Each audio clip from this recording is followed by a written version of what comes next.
and mastering color for traditional quilts, because I'm a traditional quilt maker. That's what I've always considered myself, as a traditional quilt maker. I started quilting back in 1976. So I tell people I've been quilting for 30 years. It makes me feel younger. I think my years are a little off, but I didn't really get the quilting bug until more like the mid-'80s. And so that's when I really got into quilting, is in the mid-'80s, and I joined a guild. I joined a guild, the Quilters Anonymous in Seattle, Washington, and guilds are an important part of your quilting.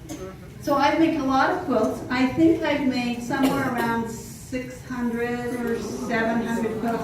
I really feel if I had numbered them, instead of naming them, I would know how many I had made. But considering I have done probably 200 quilts that were for fabric manufacturers to promote their fabric lines, and I'm probably close to 300 for magazines, that kind of gives you an idea. So we're going to talk about color. And choosing color for quilts is really intimidating for a lot of people. Most people will say to me, oh, I don't know, I'm not good at doing that. So I'm going to talk about that, and I'm going to simplify the process and make color and color theory easier to understand. So there's three, because I have to read after where my reader, sorry. Okay, so there's three basic categories of color theory. How color relates to each other, the color wheel, and color harmony. And we're going to start by talking about the commonly used terms that are associated with color and fabrics. The first one is hue.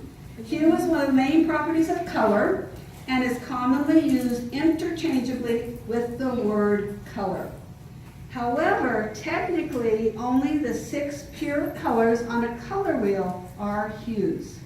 And these are the same colors found in a rainbow: yellow, red, orange, violet, blue, and green.